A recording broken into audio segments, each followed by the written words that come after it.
अपने बेटे को ही चीर डाला धर्म के लिए। सुनिए राजा मोरध्वज की कथा महाराज जी से। मोरध्वज नाम के एक राजा थे, बड़े अच्छे राजा थे। उनका नियम था कि दान करके ही भोजन ग्रहण करते थे। पर याद रखना मेरी माँ, हम हिंदुओं का धर्म यह है कि हम जब रोटी बनाएं तो पहली रोटी नियम से गौ माता की निकालें। हम हिंदुओं का कर्तव्य है कि हम आखिरी रोटी कुत्ते को निकालें। हमारा कर्तव्य है कि हम अपने घर से एक थाली भोजन दीन दुखी और गरीबों को खिलाएं। पहले जब हम भोजन करते थे हमारे भारत में, तो हमारे बाप दादा बाहर निकल कर देखा करते थे कि हमारे द्वार पर कोई बैठा तो नहीं है। अच्छा, पहले के घर ऐसे बनते थे कि घर के बाहर बैठने की एक पट्टी होती थी। पुराने घर ऐसे ही बनते थे कि कोई भी आके बाहर बैठ जाता था, और हम लोग भी बाहर कभी कभी घर वाले भी बैठते थे, बातें होती थी, चर्चाएं, सत्संग। तो पहले हर घर में ऐसा व्यवस्था थी कि बाहर बैठने की एक पट्टी हुआ करती थी, पक्की। पर्ची बोलते थे बाहर, आंगन बोलो, आंगन अलग है, पर्ची बोलते थे, होती थी। जब आप भोजन करने बैठे तो बाहर निकलकर जरूर देखें कि आपके बाहर कोई है तो नहीं भूखा। ऐसा तो नहीं कि आप अंदर भोजन कर रहे हैं और बाहर कोई आपके घर पे ही भूखा बैठा है। आपके द्वार पर कोई भूखा बैठा है, उसके पेट भरने की जिम्मेदारी आपकी है। ये हमारे भारत का धर्म है, हमारा धर्म है, हमारे वेद यही सिखाते हैं। इसलिए अपनी एक थाली आप कभी जाया करो गरीबों के बीच में। इसलिए यहां अन्न क्षेत्र बंटता है कि एक थाली आप किसी को बाहर आपके कोई मिले ना मिले, एक एक थाली करते करते आपके 365 दिन में आपकी 365 थालियां हो गई। इसलिए यहाँ एक बार अन्न क्षेत्र में आप एक बार अन्न क्षेत्र कराते हैं तो एक साथ 2000 साधु भोजन कर लेते हैं, एक साथ सब लोग खा लेते हैं। तो रोज रोज नहीं खिला पाओ, तो इसलिए अन्न क्षेत्र होता है कि आप सभी को अपने हाथ से प्रसाद बांटे, अन्न क्षेत्र दें। हाँ, तो आपका नियम है, हमारा नियम हो कि हम रोज दें, ना तो फिर साल में एक बार दें। ऐसे अच्छे कार्यों से जुड़ जाएं नियम से। मोरध्वज का भी यही नियम था। रोज ब्राह्मणों को बुलाते, उनके चरण धोते, उनकी सेवा करते, उनकी वंदना करते, उनको भोजन कराते, और उनके कहने पर जो वो कहते वो दान करते। दान अपने मन से नहीं करते थे, ब्राह्मण से पूछते थे आपको क्या चाहिए, जो वो कह दें वो दान करते थे। वो कहें कि हमें गाय चाहिए तो गाय दान कर देते थे, वो कहें हमें सोना चाहिए सोना दान, वो कहें हमारे रहने को घर नहीं है तो जमीन दान कर देते थे। राजा थे, ब्राह्मणों से पूछ कर दान करते थे आपको उनके मन का। ऐसे सत्यनिष्ठ राजा मोरध्वज, इनका डंका बजने लगा पूरे दुनिया में। इनके जैसा राजा, इनके जैसा दानी, इनके जैसा धर्मनिष्ठ ना भूतो ना भविष्य। एक दिन जब भगवान श्री कृष्ण थे तब अर्जुन ने कहा, चूंकि धर्मराज युधिष्ठिर ने यज्ञ किया था, उस यज्ञ में सबको भोजन, लाखों लोगों को भोजन कराया था, और इतना दान दिया गया था कि ब्राह्मण लेकर जा ना सके, कुछ छोड़कर चले गए। एक दिन अर्जुन ने बड़े अहंकार से कहा कि कन्हैया, आज तक मेरे भैया जैसा यज्ञ और दान आज तक किसी ने किया है? तो भगवान है। जब अर्जुन ने कहा कि मेरे भाई युधिष्ठिर जैसा यज्ञ, इनके जैसा है कोई धर्मात्मा दानी, तब भगवान मुस्कुरा के बोले, अर्जुन तुम्हारे भाई का नाम तो दानियों में सबसे नीचे है। अब अर्जुन को बड़ा बुरा लगा, इतना दान करने के बाद भी लिस्ट में नीचे नाम। तो अर्जुन ने कहा फिर ऊपर किसका नाम है? भगवान ने कहा आप अर्जुन को मत सुनो, अपना काम करते रहो। नहीं नहीं प्रभु बताओ ऊपर नाम किसका है? तब भगवान ने कहा सबसे ऊपर नाम है मेरे प्यारे भक्त मोरध्वज का। अर्जुन को बड़ा बुरा लगा। अर्जुन को लगा कि मेरे भाई से बड़ा दानी, उनको डाउट था कि मेरे भैया से बड़ा दानी हो नहीं सकता। अर्जुन बोले प्रभु हमें देखना है कि वो कैसा दानी है, क्या दे सकता है। अरे हमारे भाई ने क्या नहीं दिया, धर्मराज युधिष्ठिर ने इतना दिया पंडित जी ले जा ना सके, ऐसा वो क्या दे सकता है। अर्जुन मानने को तैयार नहीं थे। मैं नहीं मानता कि वो दानी है। भगवान बोले तो परीक्षा ले लो। भगवान ने कहा ले लो। अर्जुन ने कहा आपके सहयोग के बिना परीक्षा संभव नहीं है। तो प्लान बनाया गया, यमराज जी को बुलाया गया, यमराज को शेर बना दिया गया, तुम शेर बन जाओ। बूढ़े शेर, दांत टूट गए सारे, और अर्जुन ब्राह्मण बन गए और भगवान श्री कृष्ण भी ब्राह्मण बन गए। दो पंडित जी और एक शेर, तीनों चले मोरध्वज के द्वार पर। भिक्षाम देही, भिक्षाम देही, हे राजन हमें भिक्षा दो। तुरंत राजा दौड़ कर आए, ब्राह्मण आइए आइए आइए, स्वागत है, मेरे तो भाग्य खुल गए, आप जैसे दिव्य ब्राह्मणों का पदार्पण घर में हुआ। आए, मोरध्वज ने चरण धो करके, ब्राह्मण घर में कभी भी आए तो अपना अहंकार त्याग करके उसके चरण धोकर उसको अंदर ले जाइएगा। जब उसके चरण धोकर अंदर ले जाएंगे तो आपके सारे समस्त पाप नष्ट हो जाएंगे। चरण धोना परंपरा रही है हमारे यहाँ। एक बहुत बड़े कोई व्यक्ति थे, ज्ञानी, वो भी ब्राह्मण थे। उन्होंने अपनी बेटी की सुंदरता देखी तो एक सुंदरता देखकर एक लेख लिख दिया, मेरी बेटी इतनी सुंदर है, इतनी सुंदर, इतनी सुंदर। जैसे ही वो अपनी बेटी की सुंदरता का निरूपण अपने एक ग्रंथ में कर रहे थे तभी उनको कोढ़ का रोग हो गया। ब्राह्मणों को बुलाया, भाई हम तो देखो बेटी के ऊपर ये ग्रंथ तैयार कर रहे हैं, बेटी कितनी सुंदर है, लोग पढ़ेंगे, हमें कोढ़ क्यों हो गया। तब ब्राह्मणों ने कहा कि बाप थोड़ी बेटी की सुंदरता का वर्णन कर सकता है, अरे सुंदरता का वर्णन तो पति कर सकता है पत्नी की, मेरी पत्नी ऐसी सुंदर है।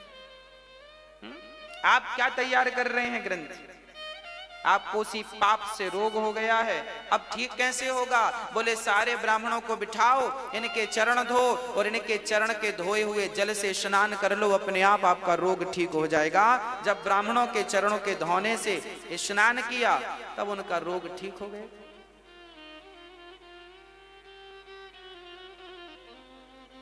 भगवान श्री कृष्ण भी सुदामा जैसे ब्राह्मणों के चरण धोए कि नहीं, हाँ या ना। वो तो भगवान थे ना, भगवान को क्या जरूरत थी ब्राह्मण के चरण धोने की। अरे ब्राह्मण तो खुद पांव पड़ते हैं भगवान के, ब्राह्मण तो खुद भगवान के चरणों की धूल मस्तक पर रमाते हैं, ब्राह्मण तो खुद अपने आंसू बहाते हैं भगवान को पाने के लिए। उस परमात्मा के लिए हम रोते हैं और वो हमारे चरण क्यों धोएगा। क्योंकि भगवान कहते हैं अतिथि देवो, यदि मैं ही इस मर्यादा का पालन नहीं करूंगा कौन करेगा।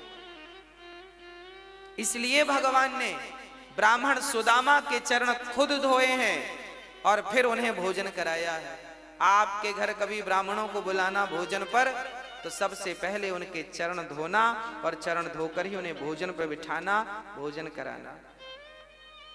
आजकल तो 13ही बरसी में भी लोग पांव नहीं धुलते। आप अपने माता पिता की 13ही करते हो ना, बरसी करते हो ना, तो आज के बच्चे तो इतने एडवांस हैं, वो पांव धुले क्यों, क्योंकि वो तो बड़े साहब हैं, पांव धुलने में शर्म आएगी, काहे धुलेंगे पांव।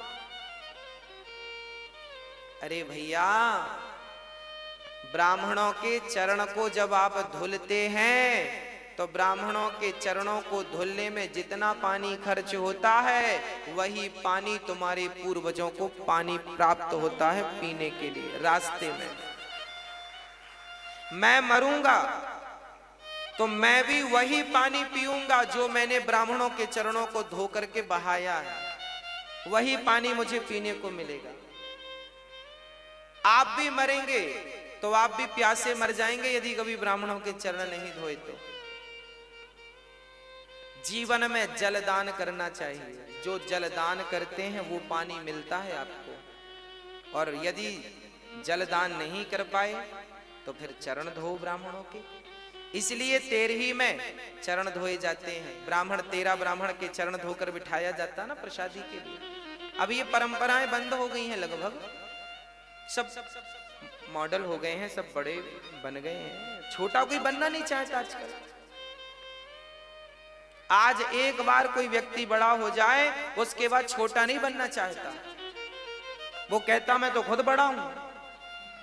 गलत बात है। बड़ा वो नहीं है जो अपने आप को बड़ा बनाए और समझे, बड़ा वो है जो अपने आप को बिल्कुल मसक समान रूप कपिधरी अति लघु रूप पवन सुत लीन्हा। हनुमान जी लंका गए, बड़े बनकर नहीं गए, छोटे बनकर गए। इसलिए ब्राह्मणों के चरणों से प्रीति हो, माता पिता के चरणों से प्रीति हो, माता पिता के चरणों को धोया करो। चलो ब्राह्मणों के चरणों को नहीं धोते हो कोई बात नहीं, माँ के चरणों को धोगे तो उनका जो जल बचेगा वो भी तुम्हें मरने के बाद पानी के रूप में प्राप्त होगा, वही मिलेगा। और नहाने में तुमने जो 20 बाल्टी बहाए हैं ना उसका रत्ती भर मिलने वाला नहीं है।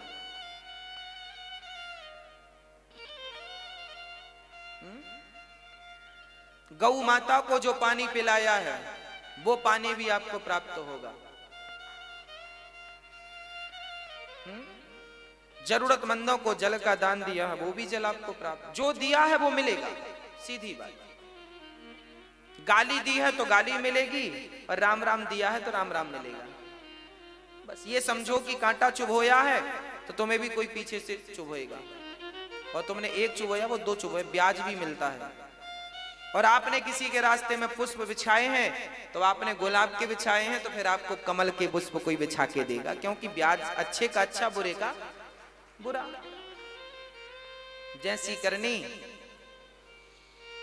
अब भगवान श्री कृष्ण आए हैं और उनको मोर ध्वज ने बिठाया है, चरण धोए हैं और चरण धो करके भोजन।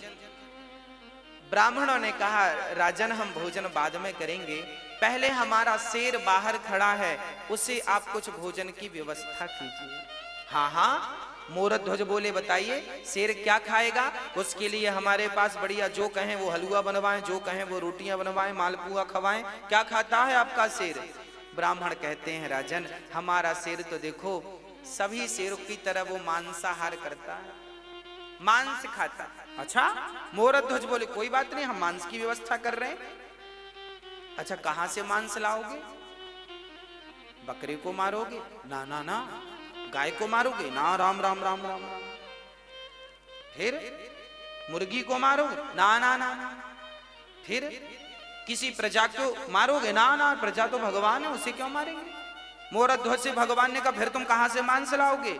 मोरध्वज बोले हमारे पास भी तो मांस है, हम अपना काट के देंगे आपके सिर को, अपनी जांघ का मांस दे देंगे, हमारा पेट बड़ा है पेट का मांस दे देंगे, आपके सिर का पेट भर जाएगा।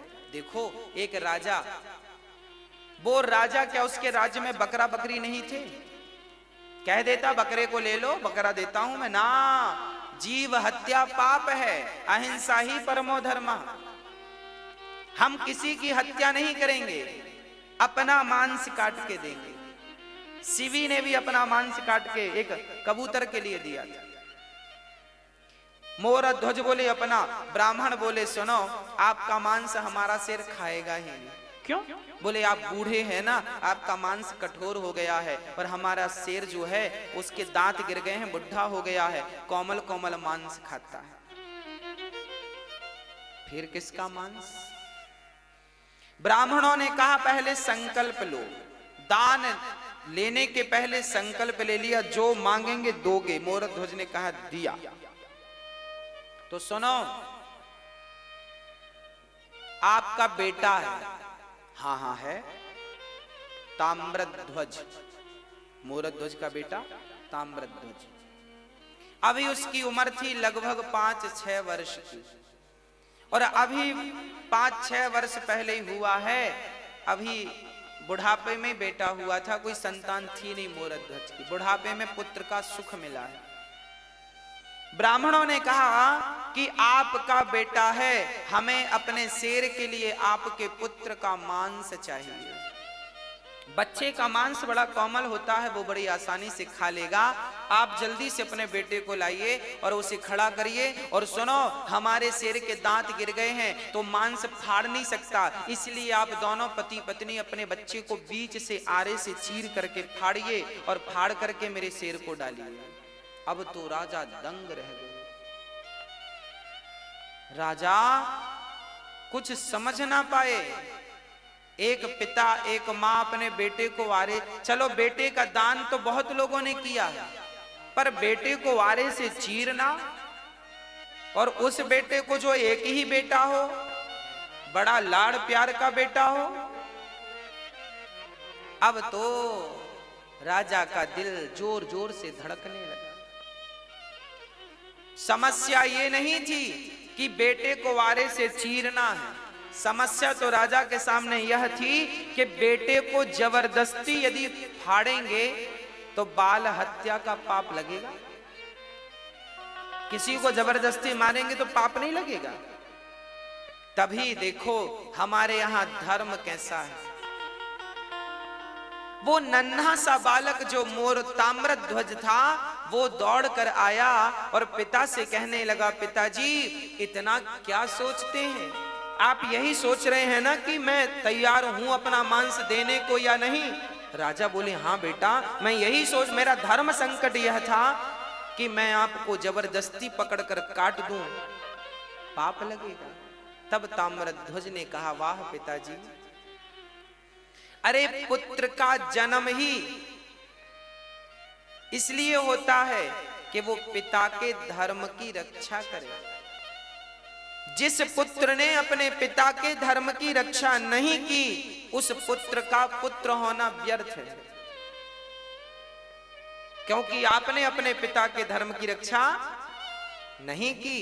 उस बेटे ने कहा, पिताजी आज आपका धर्म ना चला जाए, इसलिए अपने धर्म को बचाइए।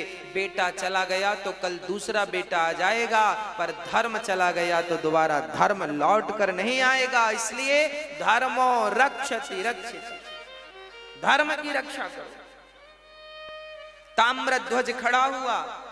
राजा ने आरा लकड़ी चीरने का आरा पकड़ा, पर रानी मां उसे तैयार करना बड़ा कठिन है। जब राजा ने कहा कि हमने ब्राह्मणों को वचन दिया है कि अपने पुत्र का मांस शेर को खिलाएंगे, पत्नी से कहा, क्या तुम इस धर्म में मेरा सपोर्ट करोगी?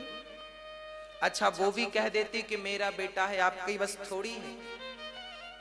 वो कहती मेरा भी अधिकार है, मैं नहीं मरने दूंगी इसे, तो भी धर्म का।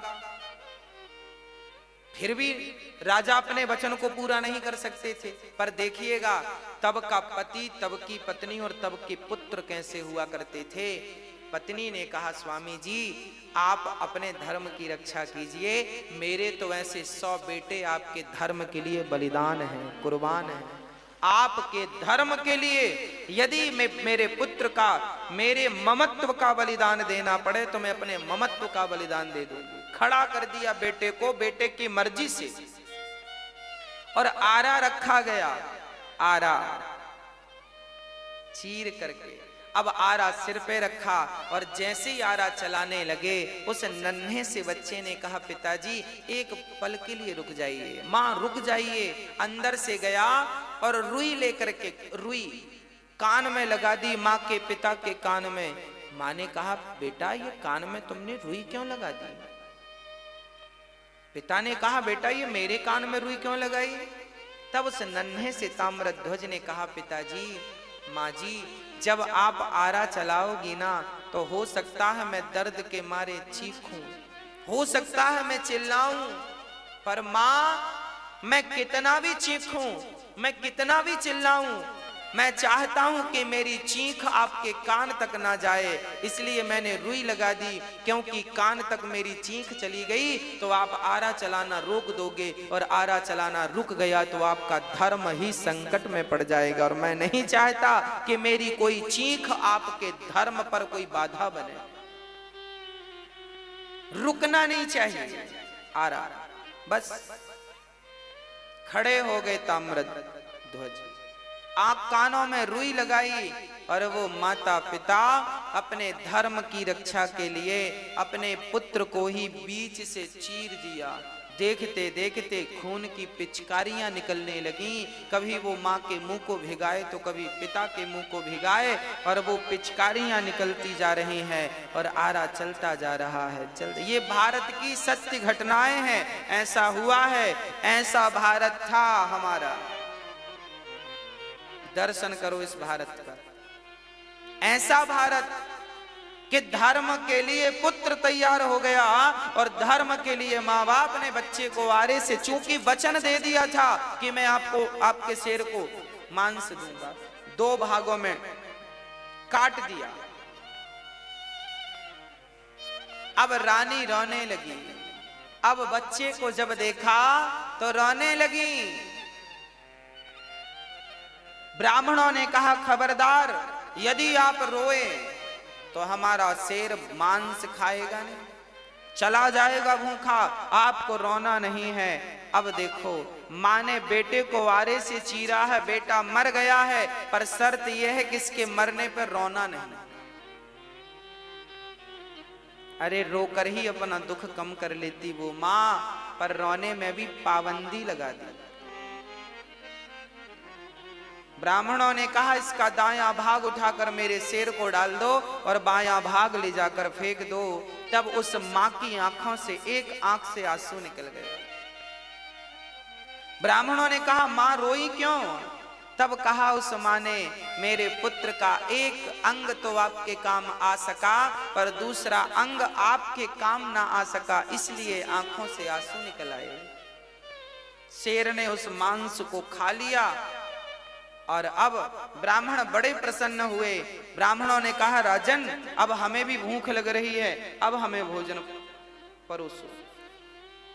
राजा रानी ने थाल लगाई और ब्राह्मणों को परोसा, और ब्राह्मण जैसे ही रोटी तोड़कर अपने मुंह तक ले गए, वापस रख दिया। ब्राह्मणों ने कहा राजन, हम आपके घर भोजन नहीं करेंगे। क्यों नहीं करेंगे? क्योंकि आप हत्यारे हैं। कौन सी हत्या? आपने अभी अभी अपने बच्चे को मारा, और हत्यारों के घर हम भोजन नहीं करते। ये कहकर ब्राह्मण जाने लगे, तब मोरध्वज चरणों में गिर पड़ा। महाराज, मेरे घर से अतिथि भूखा चला जाएगा तो मेरे जीवन भर की भक्ति, जीवन भर का पुण्य आज बेकार हो जाएगा। ब्राह्मण देवता, मेरे घर से आप भूखे ना जाइए, आप भूखे ना जाइए।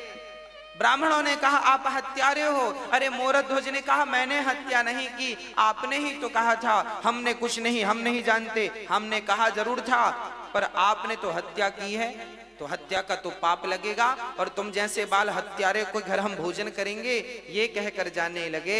तब मोरध्वज ने विचार किया, बात तो सही है, मैंने अपने धर्म की रक्षा के लिए अपने माथे पर पुत्र की मृत्यु का कलंक ले लिया। लोग क्या कहेंगे, कैसा राजा है, अपने धर्म के लिए अपने पुत्र को मार डाला। ये कहकर राजा रोने लगे, हे विधाता, कैसी कठिन परीक्षा ले रहे हो, ये हत्या का पाप मेरे माथे पे लगेगा तो मैं कैसे जीवित रहूंगा। ये कहकर कि राजा मूर्छित हुए, और जब होश आया तो उन राजा ने कहा, हे विधाता, हे ईश्वर, यदि मैंने आज तक सपने में किसी का दिल ना दुखाया हो और मेरे घर से कोई अतिथि आज तक संतुष्ट होके ना गया हो, मैंने सदा संतुष्ट करके भेजा है सबको, आज तक यदि मेरी सेवा पूजा से आप प्रसन्न हैं तो हे नाथ मुझे इस धर्म संकट से उबारिए। और कहते कहते मोरध्वज ने कहा, बेटा ताम्रध्वज, एक बार तूने मर करके अपने पिता के धर्म को बचाया है, पुत्र एक बार जीवित होकर अपने पिता के धर्म को बचा ले। यदि आज तू जीवित नहीं हुआ तो तेरे पिता का धर्म चला जाएगा, तेरी मृत्यु व्यर्थ हो जाएगी। ये कहकर मोरध्वज नीचे गिरे। तभी अंदर से आवाज आ गई, पिताजी मैं मरकर भी आपके धर्म की रक्षा करूंगा और जिंदा होकर भी आपके धर्म की रक्षा करूंगा। अंदर से दौड़ता हुआ उनका बेटा आया और पिता ने हृदय से लगा लिया और पलट कर देखा तो ना वहां कोई शेर था ना कोई ब्राह्मण थे, वहां तो स्वयं भगवान श्री कृष्ण शंख चक्र गदा पद्म लेकर के खड़े थे, चतुर्भुज रूप में खड़े थे। अर्जुन की आंखों में आंसू गिर रहे थे, झरझर आंसू निरंतर गिर रहे। मोरध्वज बोले, प्रभु आप? हाँ। मोरध्वज रोने लगे, वाह प्रभु,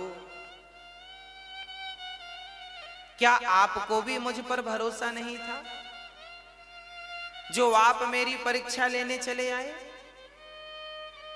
अरे कम से कम आपको तो भरोसा होना चाहिए था। भगवान रोने लगे, मोरध्वज यदि मैं सबसे कहता कि तू सबसे बड़ा दानी है तो कौन मानता, पर आज तूने साबित करके सिद्ध करके दिखा दिया कि इस धरा पर, इस सृष्टि पर आपके जैसा दानी ना भूतो ना भविष्यति, ना हुआ था ना हुआ है ना कभी होगा। अब तो हृदय से लगा लिया भगवान ने। और अर्जुन तो बड़े शर्मिंदा हो गए जो अपने भाई युधिष्ठिर को दानी कह रहे थे। आज इन्हें पता लगा कि ये दानी नहीं, मोरध्वज दानी। हाँ, मोरध्वज जैसा कोई दानी नहीं, सबसे बड़े दानी मोरध्वज। इसलिए धर्मो रक्षति रक्षिता। यदि यह वीडियो आपको अच्छा लगे तो हमारे चैनल को लाइक एवं सब्सक्राइब अवश्य करें, शेयर करें भक्तों के साथ।